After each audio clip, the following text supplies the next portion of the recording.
दफन 51। गर्मी और धूल भरी दोपहर में अदालत के बाहर लोगों की हलचल तेज थी। पुलिस वैन खड़ी थी। बबलू ठाकुर बेड़ियों में जकड़ा खड़ा था, मगर उसकी अकड़ कम नहीं हुई। सिपाही रामस्वरूप उसकी ओर गुस्से में देख रहा है, मगर बबलू के चेहरे पर वही घमंड भरी हंसी फैली हुई थी। बबलू मूंछों पर ताव देता गर्दन टेढ़ी करता है और सिपाही को देख मुस्कुराता है। फिर एक गंदी हंसी हंसते हुए बोलता है, अबे सुनो, तुम्हारा ये एसीपी बहुत शेर बनता है, मगर हम तो कानून को धुआं बना के पी गए हैं। जब रेप हुआ ही नहीं, तो करेगा क्या तेरा एसीपी? रेप केस ऐसे थोड़े बनता है रे। लड़की का पैजामा फाड़ दिया, नारा तोड़ दिया, थोड़ा हाथ फेर दिया, बस इससे रेप थोड़े ना हुआ। अरे भाई, रेप तो जब होता जब। उसकी हंसी गूंजती है। आसपास खड़े पुलिस वाले और जनता की आंखों में गुस्सा भर रही थी, मगर बबलू रुकता नहीं, आगे बढ़ता हुआ कहने लगा, ज्यादा से ज्यादा 2 साल भेज पाएगा हमें। और देख, अगर वो लड़की थोड़ा और वक्त दे देती, तो हम पूरा कांड कर ही लेते। फिर तेरे एसीपी साहब को अपने ईमानदार बनने का सपना पूरा करने का मौका भी मिल जाता। बबलू की गंदी हंसी फिर गूंज उठती है। उसके गुर्गे भी उसकी बातों पर सिर हिला रहे हैं। मगर तभी सिपाही रामस्वरूप का खून खौल उठता है। वो बबलू की कॉलर पकड़कर उसे जोर से पुलिस वैन से भिड़ा देता है। सिपाही रामस्वरूप आंखों में आग लिए, दांत भींचते हुए कहने लगा, हरामखोर, अगर एसीपी साहब की इजाजत होती ना, तो इसी सड़क पर तेरा इंसाफ कर देते। मगर कान खोल के सुन। वो बबलू के चेहरे के बेहद करीब आकर फुसफुसाता है, मगर उसकी आवाज़ तलवार जैसी तेज होती थी। एसीपी शेखावत सिर्फ कानून की किताब से इंसाफ नहीं करते, वो इंसाफ लिखते भी हैं और पढ़ाते भी। और जब कानून से इंसाफ नहीं मिलता, तब उनकी गोलियां फैसला सुनाती हैं।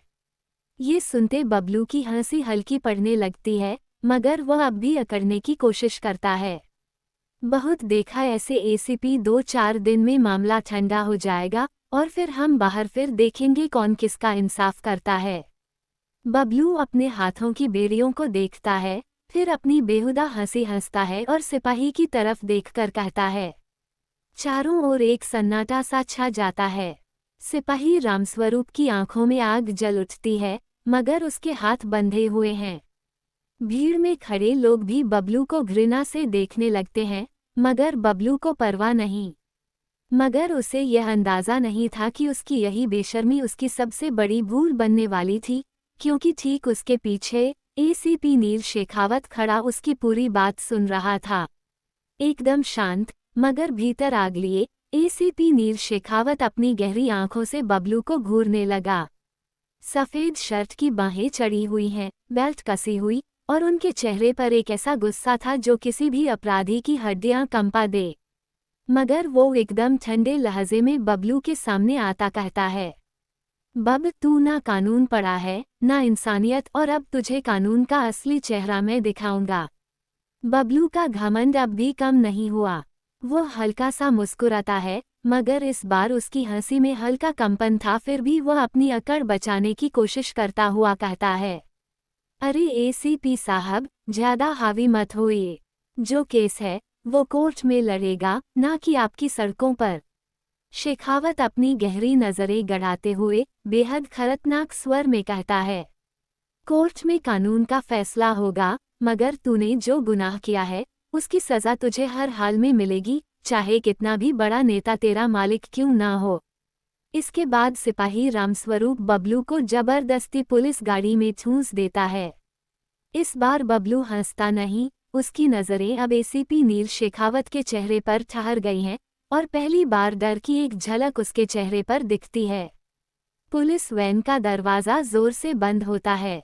भीड़ में सन्नाटा छा जाता है, और दूर खड़ी वो लड़की, जिसकी इज्जत पर हमला हुआ था, अपने आंसू पोंछती अपने रास्ते चल देती है। पुलिस वैन हाईवे पर तेजी से दौड़ रही थी। वैन के अंदर बबलू हथकड़ियों में जकड़ा बैठा था, मगर उसके चेहरे पर अब भी वही बेहया मुस्कान थी। सिपाही रामस्वरूप और अन्य पुलिसकर्मी सतर्क थे। आगे पीछे 2 एस्कॉर्ट गाड़ियां भी चल रही हैं। क्योंकि एसीपी नील शेखावत को पहले से ही अंदेशा था कि कुछ गड़बड़ हो सकती है। तभी अचानक सड़क के किनारे खड़ी दो गाड़ियां जोर से स्टॉप होती हैं और तेज रफ्तार में पुलिस वैन का रास्ता रोक लेती हैं। अगल बगल से 4 बाइकों पर गुंडे बंदूकें ताने आगे बढ़ते हैं। हाईवे पर अफरा तफरी मच जाती है। टायरों की घिसटने की आवाज के साथ तेज ब्रेक लगने की आवाज गूंज उठती है। सिपाही रामस्वरूप चिल्लाते हुए बोला, घेराबंदी, हमला होने वाला है। गुंडे बिना चेतावनी दिए देशी कट्टों से गोलियां दागना शुरू कर देते हैं। चारों तरफ गोलियों की गूंज गूंज उठती है।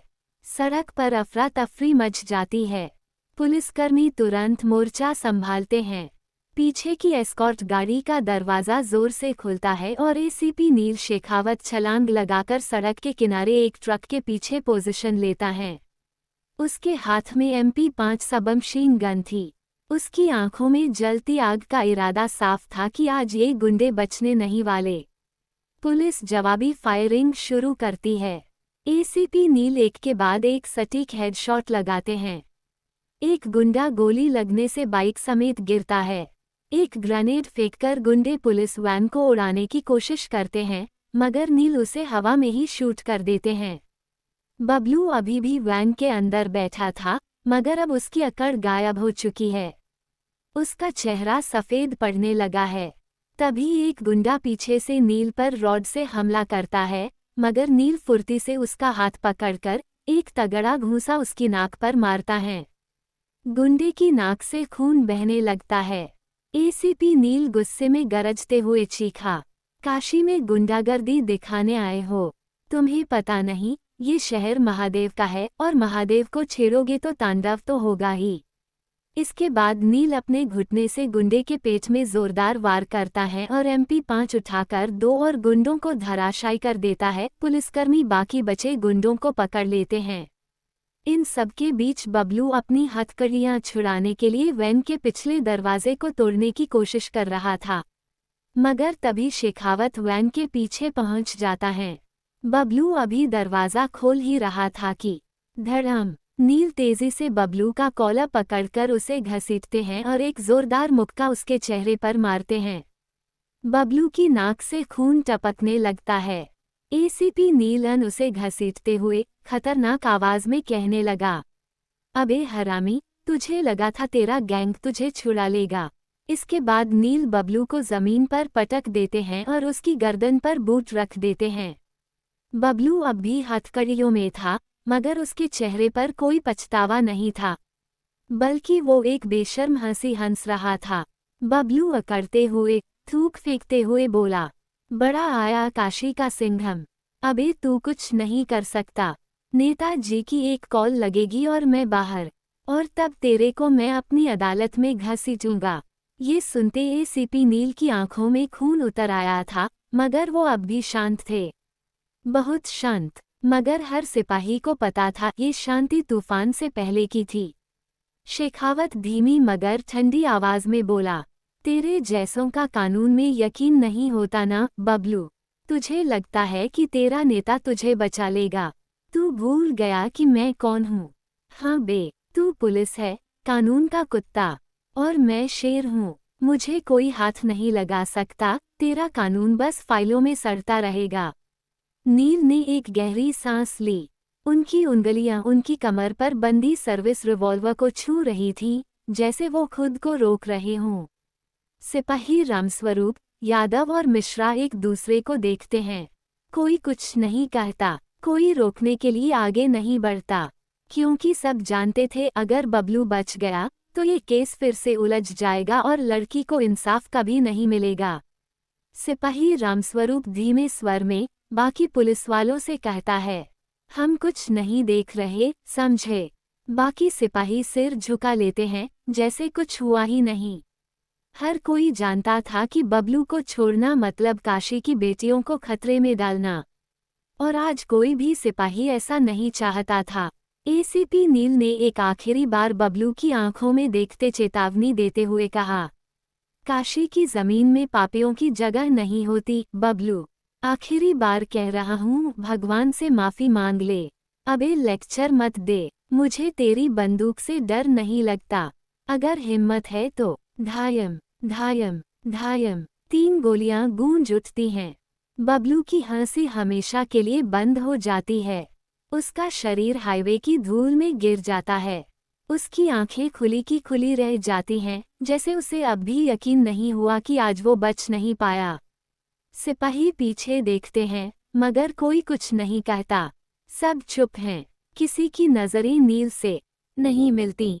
आज न्याय हुआ था, मगर कानून की किताबों से नहीं, बंदूक से। एसीपी नील अपनी पॉकेट से एक सिगरेट निकालते जलाते हैं और एक लंबा कश लेते हैं। फिर सिपाही मिश्रा की ओर देखते आदेश देते हुए कहते हैं, रिपोर्ट में लिख दो, आरोपी पुलिस वैन से भागने की कोशिश कर रहा था, आत्मरक्षा में गोली चलानी पड़ी। सिपाही मिश्रा सैल्यूट मारते हुए कहता है, जो आदेश, सर। पुलिस वैन फिर से हाईवे पर चल पड़ती है। पीछे सिर्फ बबलू की लाश पड़ी रहती है।